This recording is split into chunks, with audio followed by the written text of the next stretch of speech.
Amazing. Hello. Hi.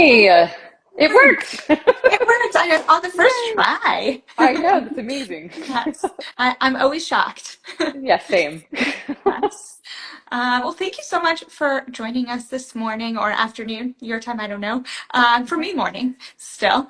Yeah, Um, and before we even get started and talk a little bit about donor conception, do you want to just take a second and introduce yourself to the Ish Tikva community? sure. So I'm Kat Abrams, long-term infertility warrior here.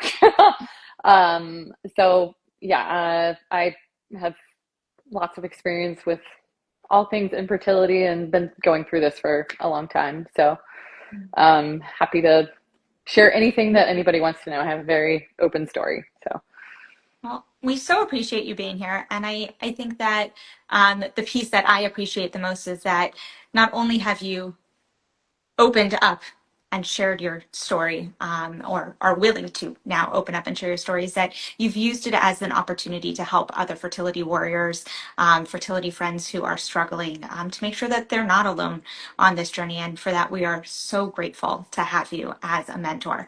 It's a unique space to be able to say, I want to support others through this journey. I want to take what I've experienced and use it to increase my ability to have empathy for those still journeying. And so grateful that you are here and willing to do that. So thank you.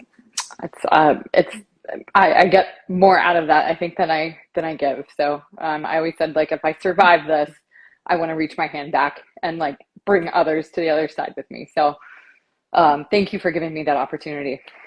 Well, it is so special. And I know that today we're going to speak a little bit about the journey through donor conception. And I know that it's something that a lot of us are thinking about, talking about, wanting to learn a little bit more about the process. And if you feel comfortable just taking us a little bit through your journey and what you want to share with those who are contemplating.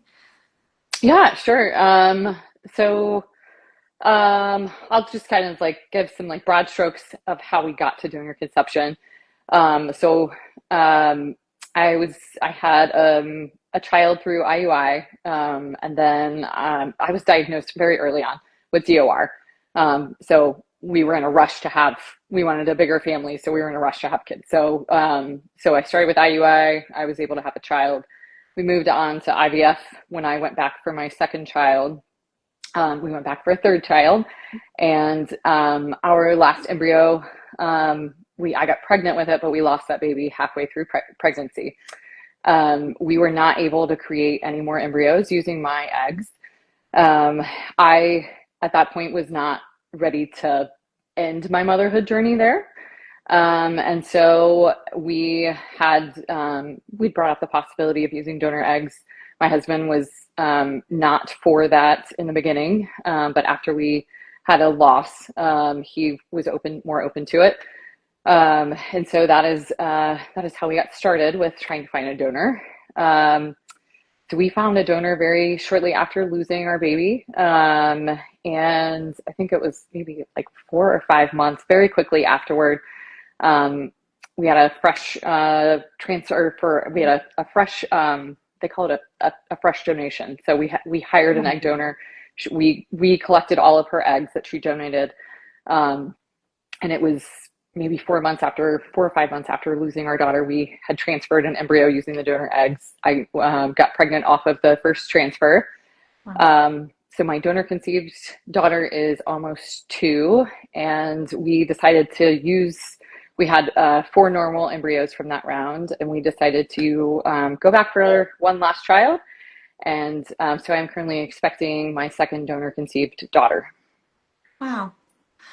Such a beautiful and also heartbreaking story of this journey that both included so many beautiful miracles and also loss.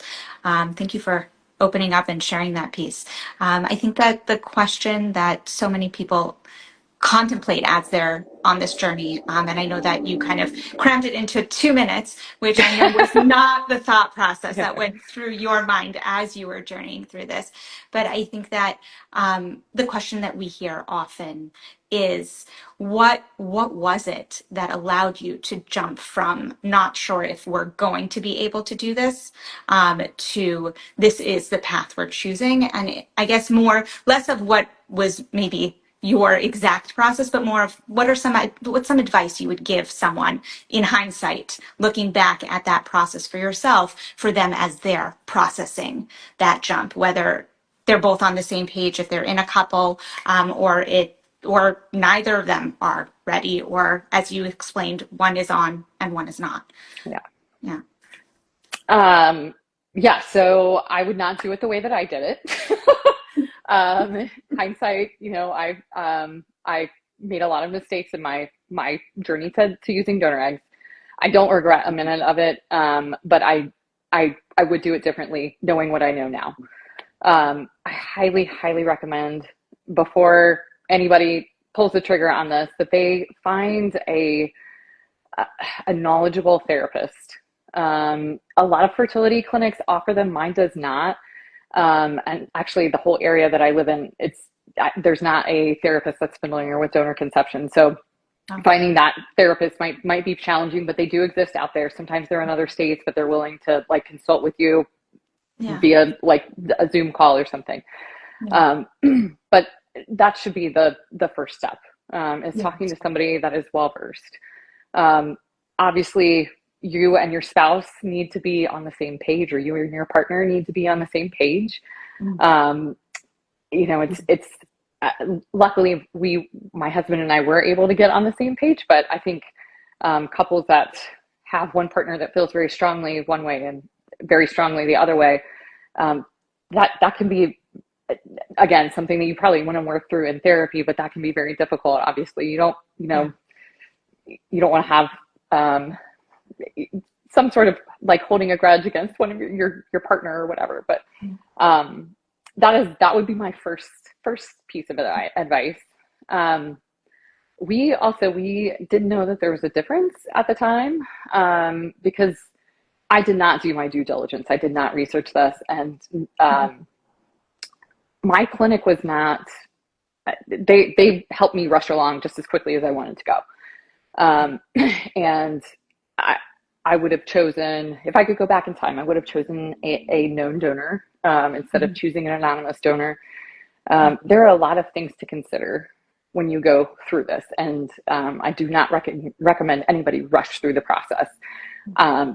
There are a lifetime worth of needs that a donor conceived child is going to have, and I think that you should be fully aware of what those are, and you should be on board with these best practices so that you're doing what is best for the child that you are conceiving.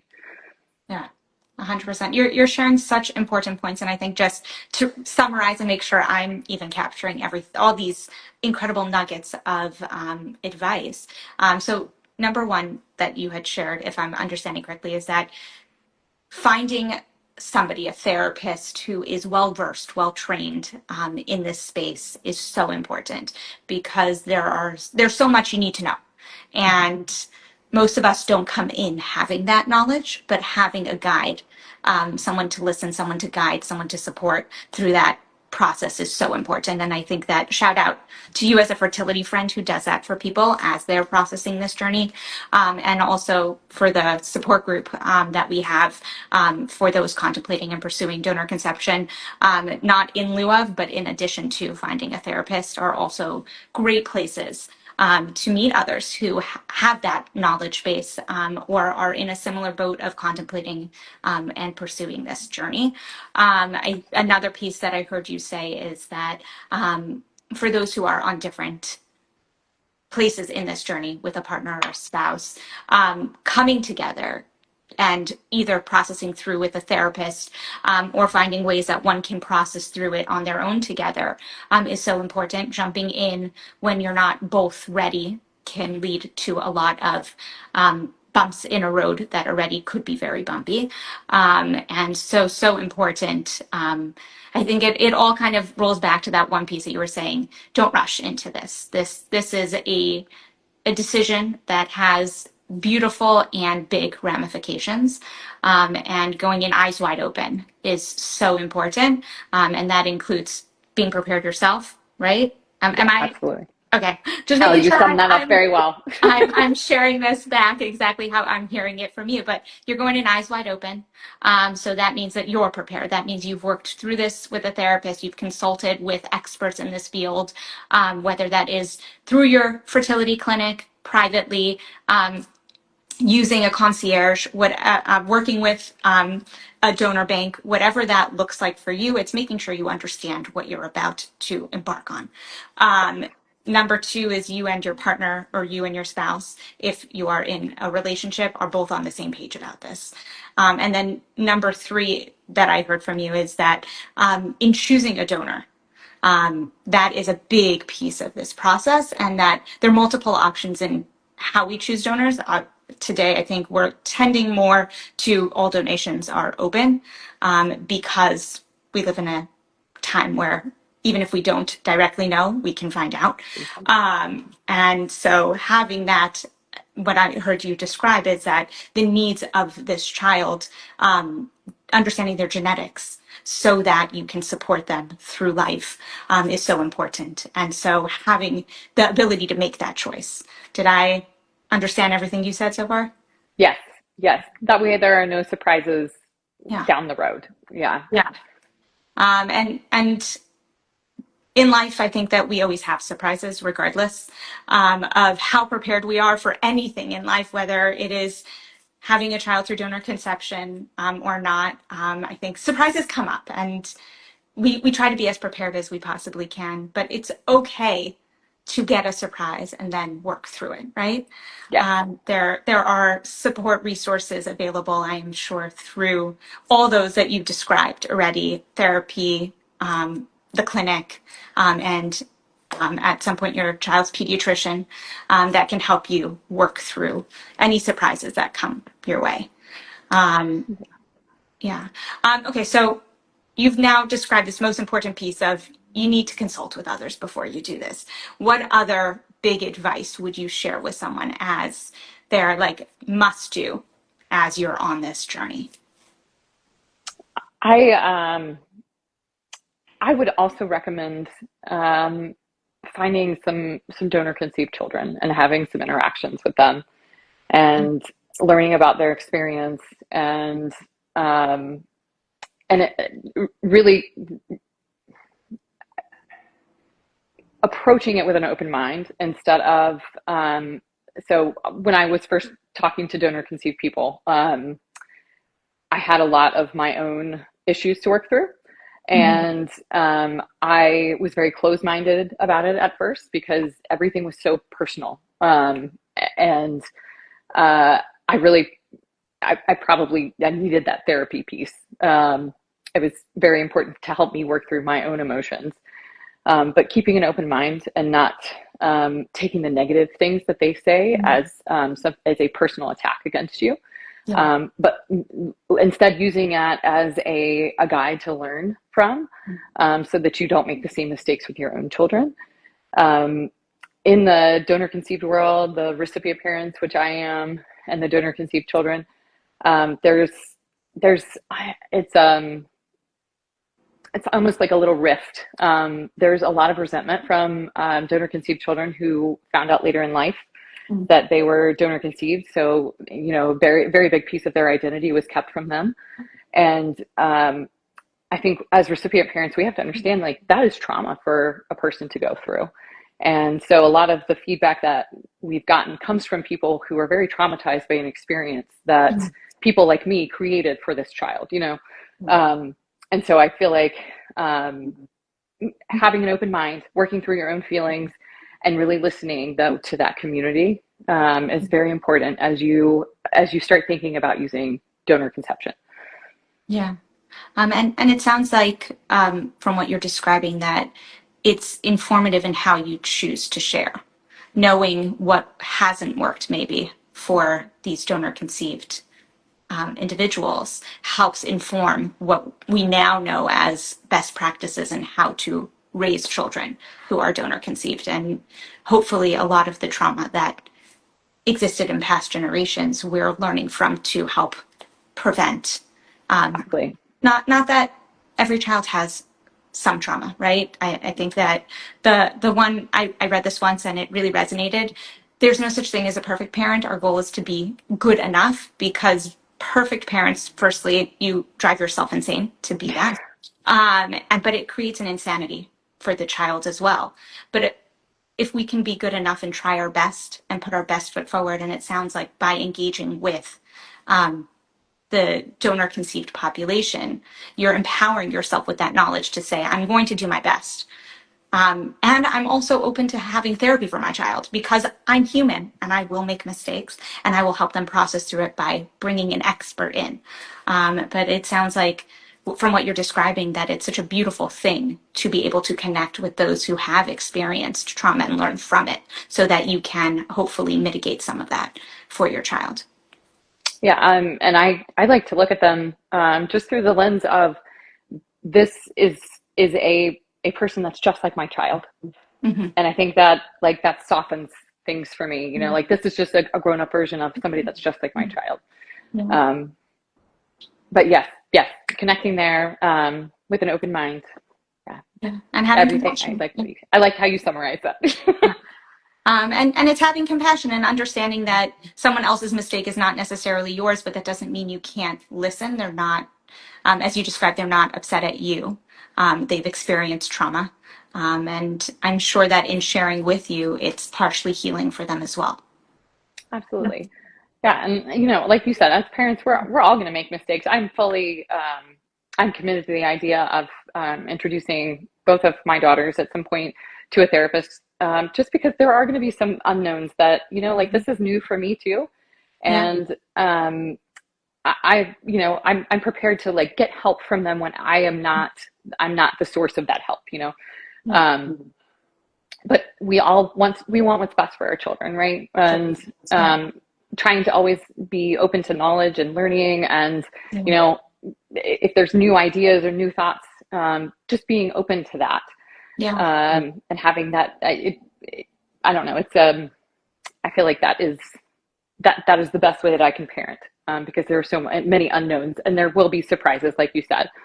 But just trying to look at it as, it's not an attack on me. It's not an attack on my genetics. It's not personal. And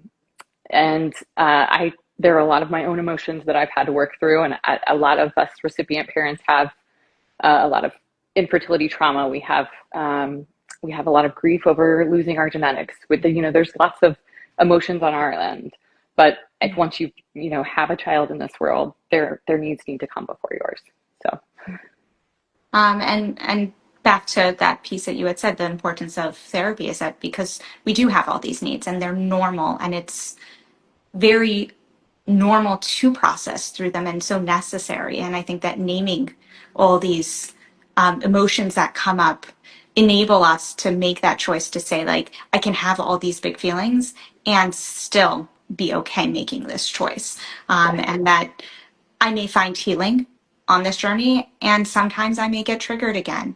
And having a place to turn to say, like, right now I'm having big feelings, help me process through them, doesn't mean you're not being the most amazing parent that you can be. It just means you're human. It And I makes you think that, human. yeah, and I think that was such a great point that you made, is that these are very normal and real emotions that one needs to process through in making this choice. It isn't one that is taken lightly. And at the same time, it's one that can bring tremendous joy if it's the right choice for you. I agree. Yeah. Yeah. Thank you. Thank you so much for sharing today. And thank you for being so real with sharing your experience and giving advice to those who are journeying through this. It's a big choice, and having an understanding from someone else who has made that choice helps as we process these thoughts and these big feelings. If you could leave, or actually before we even get there, I know that there are a lot of books out there and a lot of people have their favorite book. Do you have a favorite book that you read to your daughters about their journey into this world? Anyone that you would recommend as your favorite one? So my daughter is almost 2. We do have lots of donor conceived books. I've had to kind of sort through them because some of them are not so great. What we use though most right now, because I, I was able to create it with her own pictures. So really, I went just using like Canva, and I wrote out her own story, and I included pictures of her donor, and just like her family story. Um, uh, so we haven't really gotten to the books that I would read to her that were published by other people about donor conception. There also, our story was a little bit unique from some of the other ones, since we have kids that are genetically ours. And that was advice that was given to me in a donor conception group, is that if you can't find a story or something that you feel comfortable reading to your kid, create your own. And a lot of them learn through like pictures or whatever, and love to see pictures of themselves. And it's a great way to include pictures of your donor and information about your donor. So yeah, I'm sorry. I did that. I No, probably did that not actually answer is that question the way perfect. you wanted it to be. It 100% did. Your favorite book is the one that you wrote. And I think that that's incredible. And that gives everyone this opportunity to say, I can write my own story. It doesn't need to be one that is published. I'm the expert in my family and in my donor conception journey. And I think that that actually was a perfect answer and inspiring and so beautiful that you've taken that opportunity to say, we needed something that was uniquely ours, and so we created it, and now we read it, and inspires others to be able to say that you can do that as well. It just takes a little Canva and some knowledge of your family, and you could be the author of your own book. I think that's wonderful. So thank you for sharing Yeah, that. of course. So as we wrap up, is there one last thought that you would want to leave parents as they're contemplating this journey to parenthood? Gosh, there's so many thoughts, but I kind of want to end on like a happy note. Um, there is not a second so since my daughter has been born, that I have regretted my decision. Um, my my daughter, I have two boys that are genetically mine, and a daughter that is genetically not mine, and there is no difference in the way that I love those children. She is my daughter, and there's I don't look at her and I ever have the thought like you're not genetically mine. Like, well, sometimes like it'll come up in the way that she looks, or like her skin is a little different than mine, or her hair isn't the same texture. But it's she has been the biggest blessing to our lives, and not 1 second during the day, not since she's been born, has there been a single regret about the decisions that we made to bring her into this world.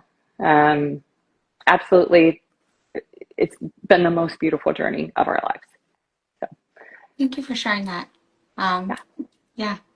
And to those who are still in this contemplative process, reach out. You're not alone on this. There is a community, a large community of parents who've grown their family through donor conception, specialists, and peer mentors who want to hold your hand. So please reach out so that if this is the right journey for you, you get to have that same joy. So thank you so much, Kat, for being with us today and for sharing Yeah.